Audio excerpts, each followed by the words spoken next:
अनुप्रिया जी, जब आप ये कहती हैं कि विकास के एजेंडे पर आप चुनाव में उतर रही हैं, तो इसलिए भी सवाल उठते हैं क्योंकि आज की घटना देख लीजिए, जिस तरह से एक वहां पर कारोबारी की हत्या हो जाती है मैम, सीएम आवास से 6 किलोमीटर दूर, पुलिस मुख्यालय से 7 किलोमीटर दूर, सम्राट चौधरी के आवास से 6 किलोमीटर दूर। और सर मैम ऐसा पूरे डेटा है जिसको आप कह रहे हैं सुशासन के नाम पर वोट करेंगे। एक बार जरा आप मंथन कीजिएगा कि क्या सुशासन के नाम पर आपको लोग वोट करेंगे कि नहीं करेंगे, ये भी आत्मचिंतन कीजिएगा। बिल्कुल कीजिए। हाँ। अर्पिता जी बिल्कुल देगी बिहार की जनता, क्योंकि बिहार की जनता ये जानती है कि पुलिस किस तरह से एक्शन लेती है। पुलिस की बात कर दी मैम, राज नहीं है, क्योंकि मैं देखिए चर्चा से भटक रही हूं, लेकिन आपने कह दिया कि पुलिस वाले खुद सुरक्षित नहीं है। मैम रुक जाइए, 11 जून को तेज रफ्तार से 3 पुलिसकर्मियों को रौंद दिया गया, 14 मार्च को 6 दरोगा संतोष कुमार का मर्डर हो जाता है, 12 मार्च को ग्रामीणों ने एक पुलिस अधिकारी जो वहां सुलह कराने गए थे 2 गुटों के बीच में, उनको पीट दिया जाता है। हवाला आप जो दे रही है ना मैम, एक बार फिर से वही मैं कह रही हूँ, आप चिंतन करिएगा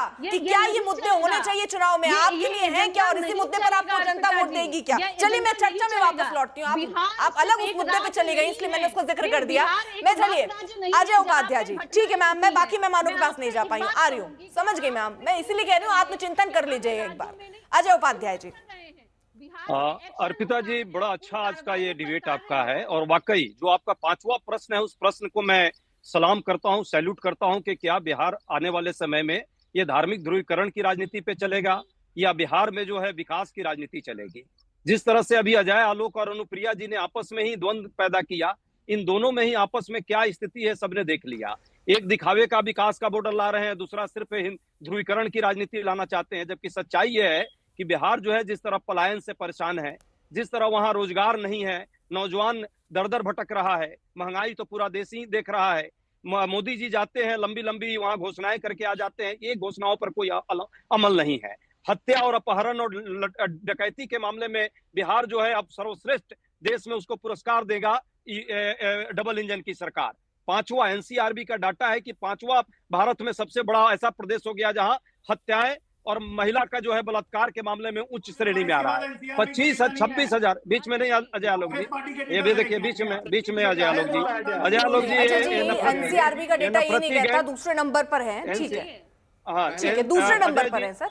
अजय जी मैं तो एक कह रहा हूँ, मैं 5वें नंबर पर हत्या के मामले में कहा, दूसरे नंबर पर आपने कहा, ये भी और अच्छी बात है। नहीं, दूसरे नंबर पर तो जो आप और क्राइम बता रहे हैं, जो आप हाँ, बाकी क्राइम में अजय आलोक जी को पेट में दर्द होना स्वाभाविक है। इनका एजेंडा क्लियर है, इनके बी टीम लगातार वहां पहुंच रही है, चाहे बाबा बागेश्वर बाबा जाए या अभी जो ये दल जो है वहां पहुंचा है। इससे पहले प्रशांत किशोर इन लोगों को लाए, आम आदमी पार्टी तक पहुंचने का प्रयास किया, इनका सफल नहीं हुआ। 10 सेकंड रुक जाइए। जिस तरह से वहां हत्या का और अभी व्यापारियों की बात आपने की है, बहुत अच्छा मुद्दा अर्पिता जी आपने उठाया, और मैं आज तक के इस बात को सलाम करता हूं कि वो अच्छी बातें कर रहा है। वहां सुरक्षित कौन है जब व्यापारी सुरक्षित नहीं है? महिलाएं, इनके नालंदा में इनके मुख्यमंत्री के क्षेत्र में 9 किले ठोक दी गई, पुलिस सुरक्षित है। ठीक है अजय जी, इस पर भी तो जवाब दे लीजिए आप। ये तेजस्वी यादव जब इमारत शरिया में जाते हैं, जब ताजिया के आगे लालू परिवार की जो तस्वीरें आती हैं, ये सब क्या दिखाता है? आप कह रहे धर्म की राजनीति, फिर आप एक अकेला आरोप बीजेपी पर नहीं लगा सकते हैं। अर्पिता जी मैं जानता हूं कि आप आज तक में भी, मैं कई सालों से आपके साथ डिबेट में हूं, और इससे पहले भी आपका राजनीतिक पत्रकारिता का करियर रहा है। क्या ये पहली बार ये लालू निवास में ऐसे लोग गए हैं, या इससे पहले भी लगातार जाते रहे हैं? सामूहिक एकता और संप्रदाय सद्भाव। सर ये सुनिए ना, ये यानी हर बार करते आए हैं। अगर आप राजनीति में भी देखते हैं तो देखिए 2020 में मुस्लिम वोट भी मिले, महागठबंधन को 76% वोट मिले, यही सब। मेरी बात पूरी होने दीजिए, 20-25 साल से 25 मिनट से मैं बैठा हूँ, सिर्फ पूरी बात रहने दीजिए। हर साल होता था क्या? पिछले साल आपने इस पर डिबेट किया, पिछली साल आपने डिबेट इसलिए नहीं किया, बिहार में नहीं। ठीक है, बीच बीच में चिल्ला रहे हैं, ये जो चुनाव पिछली बार नहीं। ठीक है अजय जी, मैं आ रही हूं, उनको कंप्लीट कर लेने दीजिए, अजय उपाध्याय। ये बदतमीजी है। ठीक है, मैंने चुप करा दिया सर, अब आप पर्सनल बोलेंगे, फिर वो आपको पर्सनल बोलेंगे, है ना, फिर आप ही का समय जाएगा। अजय उपाध्याय, ये भाजपा के प्रवक्ता को क्या सूट कर रहा है? सिर्फ वहां हिंदू मुस्लिम, क्योंकि विकास का कोई एजेंडा नहीं है। गृह राज्य मंत्री के भगिना 2 आपस में लड़े और शस्त्र जो है अवैध शस्त्रों से लड़ाई हुई, एक की मौत हो गई, अभी तक कोई कार्रवाई नहीं। वहां केंद्रीय राज्य मंत्री मांझी जी के परिवार के सदस्य को वहां पे जो है अपराधियों ने दबोच लिया, उस पर कोई कार्रवाई नहीं। और अनुप्रिया जी कर रही है, मैं बहुत देर से, ठीक है मैं जरा आगे बढ़ जाऊं। एक बार अरविंद जी नहीं बोल पाए, बहुत देर से वो भी बैठे। नहीं, एक सेकंड अजय जी प्लीज, जब आप अपने राइट की बात करते हैं तो दूसरे के अधिकार को भी मत छीनिए। सर रुक जाइए, अजय जी आपने बोल लिया तो दीजिए, मुझे बोलने नहीं दिया। 10 सेकंड बोल लीजिए। अनुप्रिया जी, पूरे बिहार का स्वास्थ्य खराब कर दिया है, मुख्यमंत्री जी का स्वास्थ्य ठीक कराइए, विक्षिप्त अवस्था में है। ठीक है अरविंद जी, एक रिएक्शन आपसे। ठीक है अनुप्रिया जी, आ रही हूँ मैम, आ रही हूँ। अरविंद जी का वक्त है, प्लीज। वो बहुत समय से बहुत ही शांति के साथ सुन रहे थे। प्लीज मैम, प्लीज है अजय उपाध्याय जी, अनुप्रिया जी आवाज कम करानी पड़ेगी। अरविंद जी प्लीज आप बोलिए, आवाज कम कीजिए अरविंद जी। नीतीश कुमार जी, क्या आप हेल्थ आप डॉक्टर हैं क्या? ठीक है अरविंद जी, अरविंद वाजपेयी जी। सनातन का देखिए, ऐसा बिहार में चुनाव के बिगुल बच चुका है। सनातन का ग्राफ कौन बढ़ा रहा है? ना घटा रहा है, कोई बढ़ा रहा है। सनातन आज का थोड़ी है, सनातन सदियों से चला आ रहा है, उसमें कोई आंच नहीं है, किसी तरह की कोई दिक्कत नहीं है। सनातन तो अपने फल फूल रहा है। चुनाव से पहले अगर इस तरह से सभाएं होती हैं जहां पर सारे हिंदू वर्गों को साधने की कोशिश होती है, तो क्यों उसको चुनाव से जोड़कर ना देखा जाए? सभाएं तो ये जो अपना हमारे महात्मा लोग हैं, साधु लोग हैं, ये संत प्रवचन देते हैं, ये कोई नई बात है? ये तो कथाएं, राम कथाएं चलती रहती हैं, गीता प्रवचन चलते रहते हैं, कीर्तन चलता रहता है, इसमें क्या नई बात है? ये कोई नई बात नहीं। और वो क्या बयान देते हैं, हम राजनीतिक पार्टियों को, राजनीतिक लोगों को, उनसे कोई फर्क भी नहीं पड़ता। लेकिन किसी को हक नहीं है कि वो सनातन को गाली दे और एक को तुष्टीकरण करे, ये गलत बात है। देखिए, इसका नुकसान तो जो तुष्टीकरण देगा या जो गाली देगा सनातन को, उसको भुगतना पड़ेगा। ये माफ करना है, मैंने तो पिछले साल को नहीं देखा, इस तरह का जुलूस कभी नहीं आया लालू के यहाँ। ये ताजिया वाला जसूस मेरी जानकारी में पहली बार है, और क्योंकि चुनाव सर पे है इसलिए इसको बढ़ा चढ़ा के किया जा रहा है। और यही उसी के वक्फ बोर्ड के लिए क्या कहा इन्होंने, वक्फ एक्ट के लिए कैसे कूड़ेदान में डाल देंगे? डाल सकते हैं विधानसभा कूड़ेदान में? पार्लियामेंट का एक्ट बना हुआ, दोनों सदनों ने उसको पास किया, प्रेसिडेंट ने साइन किया, अब में डाल देंगे? क्या कर रहे हो ये? किस तरह की बातें हैं ये? हमको समझ नहीं आ रहा। आप ताजियों में, जुलूस में शामिल होके क्या दिखाना चाहते हैं? वो तो आप तो सदियों से ये करते आ रहे हो मुस्लिम भाई की राजनीति से, लेकिन अब चलने वाली नहीं है, क्योंकि आपके काले कारनामे बिहार की जनता के रग रग में घुसे हुए हैं। वो दिन भूले नहीं है लोग। अरविंद जी, अगर आप ये कह रहे हैं कि ये एक तरीके से धर्म क्या ही पूरा एक इस तरह से सभाएं होती रहती हैं, अगर इसमें जातिवाद का मुद्दा उठता है, इसमें चारा घोटाले का जिक्र होता है, इसमें अश्विनी चौबे मौजूद होते हैं, इसमें वही बातें होती हैं जो बीजेपी कहती आई है, बटेंगे तो कटेंगे जैसा मुद्दा, सारे हिंदुओं को एक होने की बात, इसी सभा में इसी तरीके की बात कही गई जो हिंदू लाइन को, मतलब जो बीजेपी की लाइन को ही आगे बढ़ाती है। तो क्यों इसको राजनीतिक से जोड़ के ना देखा जाए? अर्पिता जी, ये कोई पॉलिटिकल पार्टी की रैली नहीं थी, वो समागम है। समागम में जिन्होंने ऑर्गेनाइज किया वो कुछ भी बोलेंगे, हम किस को रोक लेंगे? पॉलिटिकल था। देखिए, सरकार, अब एक बात सुनिए, 11 साल से, अरे सुनिए ना, 11 साल से हम चल रहे हैं ना सरकार, हमारी संविधान से चल रही है ना सरकार, की नहीं चल रही? एक बता दीजिए कहीं कॉमा फुल स्टॉप हमने चेंज किया हो? 80 करोड़ जब व्यवस्था करते हैं तो सबको देते हैं, मुस्लिम हो, हिंदू हो, सिख हो, ईसाई हो, जैन हो, कोई हो। जब प्रधानमंत्री आवास का घर बना के देते हैं, सबको देते हैं बकायदा। हम तो कोई भेदभाव ना धर्म के बात। हाँ, अरे ये आपने नहीं किया है नवल जी, आपने नहीं किया, आपने चारा घोटाले किए हैं। आपके लालू प्रसाद को सजा याफ्ता है, 5 मुकदमों में सजा हुई है, अभी भी बेल पे हैं। तेजस्वी यादव भी बेल पे हैं, पूरा परिवार बेल पे है। ये आप समझिए, मिश्रा जी का नाम लेने से कोई कम नहीं। आपका अपराध कम नहीं हो पाएगा, कायर नहीं है, आपका अपराध कम नहीं हो पाएगा। आपके जैसा कायर नहीं है। आप जिसको भी सजा होगी उसको सजा याफ्ता कहा जाएगा। मिश्रा जी सत्ता में नहीं आने की बात कर रहे, वो चले गए हैं। मिश्रा जी है नहीं यहाँ पर, लालू यादव हैं, उनके काले कारनामों का जो खामियाजा है वो तेजस्वी यादव को भी भुगतना पड़ेगा, पूरा परिवार को भुगतना पड़ेगा। आपने अरे बेल कराई है 20 मिश्रा जाके, को जानते हैं अभी नहीं? बेल करवाई है, वोटर स्कीम में चल रहा है मामला एक और। ठीक है, और अभी ये जमीन के बदले नौकरी वाला ठीक है। मुकदमे में देखिए क्या सब कोई बोलना बराती चाह रहे हैं, जल्दी से नवल जी और बीच पता बीच में नहीं मत बोलिए, नहीं पूरा फिर ऐसे परिवार मौके नहीं मिल उसमें पाएंगे। फंसा ठीक है अरविंद जी, ठीक है नवल जी एक छोटा सा रिएक्शन, फिर अजय जी, अनुप्रिया जी और अजय आलोक जी आ रही हूँ मैं। देखिए जिन लोगों का जमीर ही खत्म है उनको उनसे क्या बात करना है, इनको मालूम ही नहीं है, ये बोल भी नहीं पाएंगे कि भारतीय जनता पार्टी के साथ जो नीतीश मिश्रा है उसके बाप का नाम क्या है, उसका चारा घोटाला का शुरुआती दौर उसने किया कि नहीं, जिन्होंने पकड़ा उसको आपने फंसाया और फंसाकर अगर सजा का बात कर रहे हैं वो भी सुप्रीम कोर्ट में जाते जाते खारिज होगा। आप कहां से कहां बात करें, जो बात आप करते हैं वही धर्मगुरु करते हैं, तो ये प्रवचन थोड़े है, ये तो राजनीतिक प्रवचन है। हम क्यों नहीं कहेंगे कि आप संप्रदायवाद फैला रहे हैं पूरे बिहार में। और आप देखिए कि धीरेन्द्र शास्त्री के कान में अश्वनी चौबे बोल रहे हैं और उसके बाद उस तरह का बात कर रहे हैं, आपको नहीं दिख रहा है क्या? अच्छा, आपके सीन पे आ रहा है, नवल जी कि वो क्या बोल रहे हैं, ये गजवाए हिंद आना चाहिए कि नहीं आना चाहिए, बटेंगे तो कटेंगे, गजवाए हिंद आना चाहिए कि नहीं आना चाहिए? भगवाए हिंद तो आ ही नहीं सकता है। भगवाए नहीं सर, गलती सुन रहे हैं आप, वही बात है ना, आपने वही कान खोला हुआ है जहां से आपको भगवा सुनाई पड़ रहा है, वो भी कान खोलिए सर जहां से आपको ये गजवा भी सुनाई पड़े। गजवाए हिंद पूछा मैंने नहीं, गजवा का यहाँ क्या बात हुआ, जहां पर भारतीय संविधान है सारे धर्मों का बात करता है, गजवाए हिंद को कौन बात करता है यहाँ पे, आप बताइए। यहाँ पे एक ही, जो लोग सेकुलरिज्म का विरोध कर रहे हैं, जो लोग समाजवाद का विरोध कर रहे हैं, ये आरएसएस उनके पीछे है, वो क्या कर रहे हैं? आरएसएस जिसका राजनीति में कुछ लेना देना नहीं है, वो खुद कहती है। अच्छा सुनिए ना नवल जी, आपके पास कुछ ऐसे फोटो वीडियो वगैरह हो जिससे, क्योंकि बार बार सवाल आप, क्योंकि यहाँ पर ये कह रहे हैं कि आप हर धर्म को मानते हैं, आप ये कह रहे हैं कि ऐसा नहीं है कि आपकी राजनीति जो है मुसलमानों से MY फैक्टर से चलती है, आप तो नकार रहे हैं, भले आंकड़े कुछ कहते हो, भले चुनाव में कुछ भी दिखता हो, भले बयान कुछ होते हो, भले एक्शन कुछ होता हो, और मैं मान लेती हूं उसको।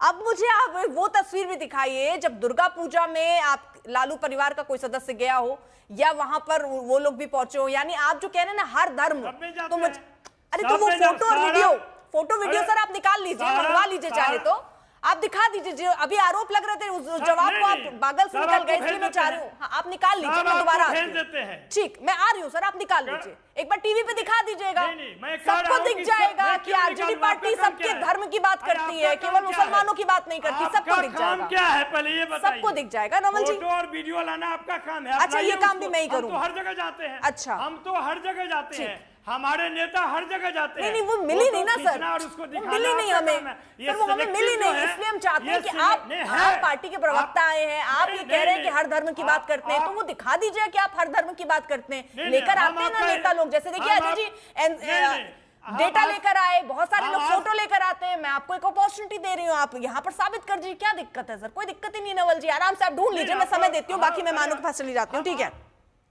अरे सर बहस करने से थोड़ी होगा, दिखा दीजिए ना क्या हो गया। आज तक के हम ना तो आज तक के एंकर हैं और ना आज तक के वो है, क्या बात करते हैं? मैंने आपसे कहा क्या कि आज तक के एंकर के नाते फोटो दिखा दीजिए। सुनिए तो क्या कह रही हूँ मैं कह रही हूँ आरजेडी के आप प्रवक्ता है ना, उस नाते आपसे मांग रही हूँ, मैं आपसे ये थोड़ी कह रही हूँ सर, मैं आपसे ये थोड़ी कह रही हूँ कि बीजेपी का कुछ निकाल के दे दीजिए, जेडीयू का निकाल के दे दीजिए, आरजेडी तो आपकी पार्टी है।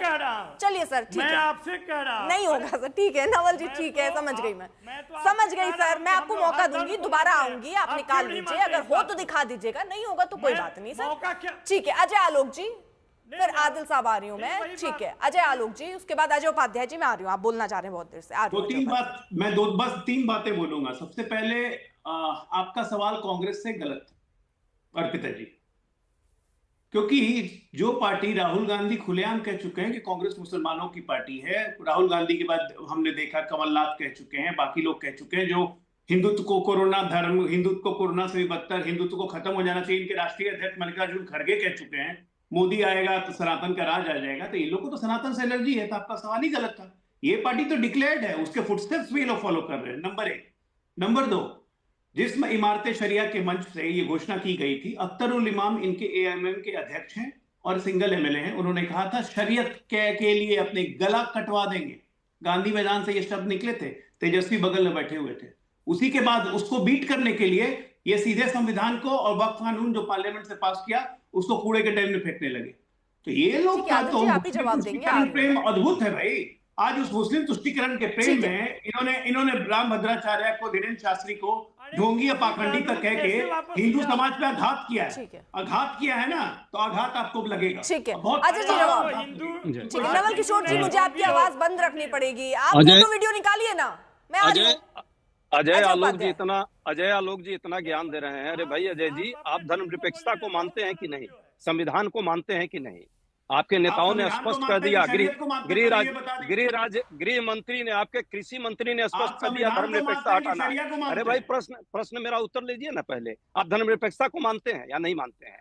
बाबा साहब अम्बेडकर की बात सिर्फ मुंह में राम एक एक करके। अजय जी, अजय आलोक जी, आप बोल रहे थे, वो नहीं बोल रहे थे, बोलने दीजिए अजय उपाध्याय जी को, फिर आप मुंह में राम बगल में छुरी, ऐसे नहीं चलता है देश। और देश में ये संविधान से ही देश चलेगा। आप जितना नाटक नौटंकी कर लीजिए, सनातन से किसी को कोई प्रॉब्लम नहीं है। सनातन धर्म सबके व्यक्तिगत आस्था का प्रश्न है और सभी लोग मानते हैं। आपको दिखाने के लिए फिर बीच में आ गए। इतना पेट में दर्द इनको क्यों होने लगता है भाई? इतना भाजपाइयों को पेट में दर्द है। सनातन का ठेकेदार है आप। ये लाठी डंडा लेकर के जो देश में माहौल बिगाड़ते हैं धर्म के नाम पे, ये धर्म के नाम पे जो सियासत कर रहे हैं। अरे भाई वो खेल कूद है, पूरा जानता है लोग। ये बीच में चिल्ला रहे हैं आप, पूरा देश देख रहा है कि आप लोग धर्मनिरपेक्षता के विरोधी हैं, समाजवाद के विरोधी हैं, संविधान के विरोधी हैं और तिरंगा के विरोधी रहने वाले लोग हैं। आप ज्ञान दे रहे हैं इस देश को। कहीं ना कहीं आप चाहते हैं कि ये देश धार्मिक ध्रुवीकरण के साथ चले। हिंदू मुस्लिम की राजनीति आपकी चल सकती है, इसके अलावा विकास कुछ किया नहीं। नौकरी तो आपने दे दिया, नौकरी तो लोगों को मिल गई और सबने देख लिया। आपका राष्ट्र धर्म सिर्फ अपना और जाप करना है, सिर्फ कीर्तन करना है। ठीक है सर, मैं देखिए अनुप्रिया जी भी बोलना चाह रही हूँ, आदिल जी भी बोलना चाह रहे हैं। आदिल जी आपके पास, फिर अनुप्रिया जी आ रही हूँ। देख रहा है ठीक है कि तुम लोग देश को तोड़ना चाहते हो और देश में नफरत ठीक है आदिल साहब पैदा करना चाहते हो। आदिल हसन नफरती ठीक है, अजय उपाध्याय जी ठीक है, ईमानदारी से ठीक है चलेगा, ठीक है अजय उपाध्याय जी ठीक सर, शांति से चलेगा। ओके वही देश में राज। ठीक सर, आदिल हसन। पिताजी हमारा कहना है कि राजद जो है, राबड़ी जी ताजिया करनी अच्छी बात है, लेकिन मुसलमानों को हिस्सेदारी चाहिए। 2024 के लोकसभा में सिर्फ आप 2 टिकट दीजिए और अपने घर में 2 टिकट था। अशफाक करीम साहब का राज्यसभा काट के आपने मनोज झा जी को दे दिया था। हम ये कह रहे हैं, प्रधानमंत्री के ऑल पार्टी डेडिकेशन किया था जिसमें नीतीश जी भी गए थे, अख्तर उल इमान साहब भी गए थे जातीय जनगणना के लिए।